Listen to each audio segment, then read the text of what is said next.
শাসক তৃণমূল হোক, বিরোধী বিজেপি বা বাম, বারাসতের এবারের বিধানসভা নির্বাচনের প্রার্থী কারা হচ্ছেন তুমুল চর্চায়। কারণ বারাসত বিধানসভা এমন একটি বিধানসভা, এখানে বিজেপির জয়ের সম্ভাবনা বেশি, বিজেপি বলছে। আবার বামফ্রন্টের শরিক দল সিপিএম, ফরওয়ার্ড ব্লকের যারা নেতা কর্মী আছেন, তারাও মনে করেন তাদের তুলনায় বিজেপি ভোট প্রাপ্তির দিক থেকে অতীতের লোকসভা, বিধানসভা অনেকটা এগিয়ে। সেক্ষেত্রে যদি বিজেপি এখানে এই কেন্দ্রে অর্থাৎ বারাসত কেন্দ্রে রাজনৈতিক ভালো মুখকে প্রার্থী করে, তাহলে তৃণমূলের আর অনেকটাই নিশ্চিত। উল্টো দিকে আমরা যদি দেখি, তৃণমূল বর্তমান বিধায়ক চিরঞ্জিত চক্রবর্তী, তিনি 2021 সালের বিধানসভা নির্বাচনের আগে থেকে বলে আসছেন তিনি রাজনীতি থেকে সন্ন্যাস নেবেন। 2021-এ বিধানসভা নির্বাচনে দেখা গেল চিরঞ্জিতই প্রার্থী। যদিও তার এই বলা এখনো থামেনি। তিনি বলেন যে আমি আসলে আর প্রার্থী হতে চাই না, রাজনীতি থেকে মুক্তি নিতে চাই। তবে মমতা বন্দ্যোপাধ্যায় মুখ্যমন্ত্রী, তিনি যদি কিনা তাকে আবার প্রার্থী করেন, তাহলে তার মুখের উপর না চিরঞ্জিত বলতে পারেন না। সে কারণেই 2021-এ প্রার্থী হয়েছেন। 2024-এ লোকসভা নির্বাচনের সময়কাল থেকে তিনি ফের বলতে শুরু করেছেন। যত নির্বাচন এগিয়ে আসছে ততই তিনি বলছেন যে তিনি প্রার্থী হবেন না। তবে যদি মুখ্যমন্ত্রী মমতা বন্দ্যোপাধ্যায় তাকে প্রার্থী করে, তিনি আপত্তি করবেন না, তিনি ভোটে দাঁড়াবেন না, প্রার্থী হবেন। এমতো অবস্থায় বারাসতের সাংসদ ডাক্তার কাকলি ঘোষ দস্তিদারের ছেলে, তিনিও চিকিৎসক, বৈদ্যনাথ ঘোষ দস্তিদার, তিনি সামাজিক কাজকর্মের মাধ্যমে জনসংযোগ করতে শুরু করেছেন গত 6 মাস ধরে। তৃণমূল অন্দরের গুঞ্জন তিনি এবার প্রার্থী হতে পারেন। তৃণমূলের একাংশ আবার বলছেন যে বারাসতের যেন এবার রাজনৈতিক ব্যক্তি প্রার্থী হন, আর ভূমিপুত্র হলে সেক্ষেত্রে পোয়াবড়। এমতো অবস্থায় বারাসতের ঠিক না হলেও বারাসতের পাশে মধ্যমগ্রাম বিধানসভা, ঢিলছু সীমানা ভাগাভাগি করা এবং বারাসত থেকে 15 মিনিটের দূরত্বে বাড়ি, যদিও বৈদ্যনাথ ঘোষ দস্তিদার কলকাতায় থাকেন পেশাগত কারণে। তো সে কারণে বারাসতের বাসিন্দা থেকে শুরু করে, বাসিন্দা বলতে তৃণমূলের বাসিন্দা আর কি, যারা কর্মী এবং বিভিন্ন ওয়ার্ডের কাউন্সিলর এবং তাদের অনুগামীদের একাংশ বলছেন যে না, যেন বারাসতের এবারের প্রার্থী অন্য কেউ হন। এ নিয়ে তৃণমূলের ভিতরে একটা গুঞ্জন চলছে। পছন্দ অপছন্দ নিয়ে নানা রকম ফোন চালাচালি, মন্তব্য নিজের কানে শুনছি। অনেকে আবার কল রেকর্ড পাঠাচ্ছেন নেতাদের, এক একজনের বক্তব্য কে কি বলছেন সেই সব বিষয় নিয়ে। এরই মধ্যে আরও একটি বিষয় প্রকাশ্যে এসছে। বারাসাতের বর্তমান বিধায়ক চিরঞ্জিত চক্রবর্তীর তহবিলে 2 কোটি টাকা কম বেশি আছে। সেই টাকা কেন বারাসাত বিধানসভা কেন্দ্রের অধীনে বারাসাত পৌরসভা এবং পঞ্চায়েতের পরিষেবা বা উন্নয়নমূলক কাজে ব্যবহার করা হয়নি, সেই প্রশ্ন তৃণমূলের একাংশ তুলছে। সাংগঠনিকভাবে তৃণমূলের জেলা নেতৃত্বরা এই বিধায়কের তহবিলে থাকা খরচ না হওয়া কম বেশি 2 কোটি টাকার আবার হদিশ এতদিন জানতেন না, ভোটের আগে চলে এলো। গুঞ্জন ছড়িয়েছে বারাসতের প্রাক্তন চেয়ারম্যান অশ্বনী মুখোপাধ্যায় নাকি আবার 1,90,00,000 টাকা তার ওয়ার্ডে উন্নয়নের কাজে লেগেছেন।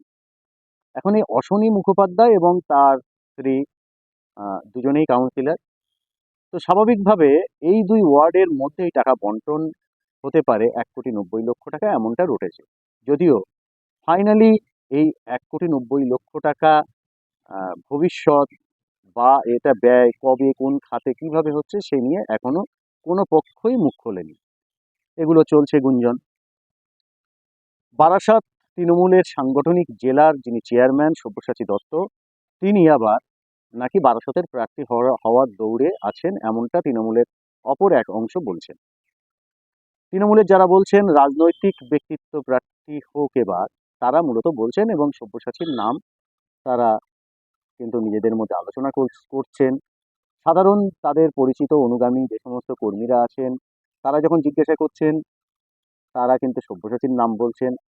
তারা আবার বলছেন এই কাকলি ঘোষ দস্তিদারের ছেলে বৈদ্যনাথ এবং সব্যসাচীর মধ্যে লড়াই হচ্ছে, এখনো ফাইনাল হয়নি, শুনছি। গত কয়েকদিন ধরে সকাল থেকে রাত অবধি কেউ প্রকাশ্যে মুখোমুখি বলেন, আবার কেউ নানা রকম ফোন কল রেকর্ড শুনছি। সূত্রের খবর, 6 মাস আগে থেকে যখন এই আহ, আমাদের বারাসত বিধানসভা কেন্দ্রের জন্য কে প্রার্থী হবেন তার জন্য একটা আলোচনা শুরু হয়, তখন ইচ্ছা প্রকাশ করেন সাংসদ কাকলি ঘোষ দস্তিদারের ছেলে বৈদ্যনাথ ঘোষ দস্তিদার। সেই থেকে তিনি জনসংযোগের জন্য নানা রকম সামাজিক কাজকর্ম শুরু করেন। এখন এই যখন ঘোলাটে একটা পরিস্থিতি তৈরি হয়েছে, ঠিক তখন বিজেপি, ভারতীয় জনতা পার্টি, যাদের বিচারধারায় চলে, অর্থাৎ সামাজিক সংগঠন রাষ্ট্রীয় স্বয়ংসেবক সংঘ যাকে বলা হয় আরএসএস, তাদের এক অংশের পরামর্শ হলো বারাসতে যেন দিলীপ ঘোষকে এবার প্রার্থী করার চেষ্টা করা হয়। কারণ দিলীপ ঘোষ স্বয়ংসেবক হিসেবে দীর্ঘদিন বারাসতে কাজ করেছেন, বারাসত তার তালুর মতো চেনা। আর এই আসনটি যদি দিলীপ ঘোষ দাঁড়ায় তাহলে 30 থেকে 50 হাজার ভোটে তিনি জিতবেন, এমনটা পরামর্শ আনঅফিসিয়ালি বিজেপিকে দিচ্ছে সংঘের নানা স্তরের কার্যকর্তারা। এমতো অবস্থায় বিজেপি কি করবে? তৃণমূল এবং বামেরা সেদিকে তাকিয়ে বিজেপির প্রার্থী কে হচ্ছে অনেকটা নির্ভর করছে। অনেকে আবার বলছে যে শাসকের কোলে বিরোধীরা দোলে। এখানে যদি এমন ব্যক্তি আছেন তিনি যদি টিকিট পান, আমি নামটা বলছি না, তাহলে এখানকার বিরোধীদের এক অংশ শাসকের কোলেই দুলবে। স্বভাবতই শাসক তৃণমূলের প্রার্থী ছাড়া এখানে কেউ জিতবে না। অনেকে আবার বলছেন ভ্যানওয়ালা, রিক্সাওয়ালা, টোটোওয়ালা, সবজি বিক্রেতা যদি এখানে প্রার্থী হন, বা যদি কলাগাছও প্রার্থী হয়, তৃণমূলের জিতবে। আবার অনেকে বলছেন যদি বিজেপি এক্ষেত্রে এখানে প্রার্থী ভালো দেয়, আর বাম শরিক ফরওয়ার্ড ব্লক আর সিপিএম এর মধ্যে যে কোন্দল চলছে, সিপিএম চাইছে যে বারাসাত আসনটি ফরওয়ার্ড ব্লক ছেড়ে দিক আর মধ্যমগ্রামটা তারা নিক, পাশের দেগঙ্গা ছেড়ে দিক। কিন্তু ফরওয়ার্ড ব্লক আবার সেটাতে রাজি হয়নি এখনো পর্যন্ত। যখন এই কথাগুলো বলছি তখন পর্যন্ত বাম শিবিরের যে সমস্ত নেতারা আছেন তাদের সাথে কথা বলে যেটা শুনলাম জানলাম, এখনো ফাইনাল হয়নি। কারণ এখানে আইএসএফ বাম যে জোট, সেই জোটের ভবিষ্যৎটার উপরে সবকিছুটা নির্ভর করবে। এখন প্রশ্ন, যদি জোট না হয় তৃণমূল তাহলে ড্যাং ড্যাং করে কিন্তু জিতে যাবে।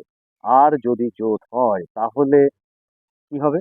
বিজেপির যদি প্রার্থী দিলীপ ঘোষ হয় তাহলে তৃণমূলের প্রার্থী যেই হন না কেন তার জেতা বস্তুত কার্যত এখানে ভয়ঙ্কর ভয়ঙ্করতম কঠিন।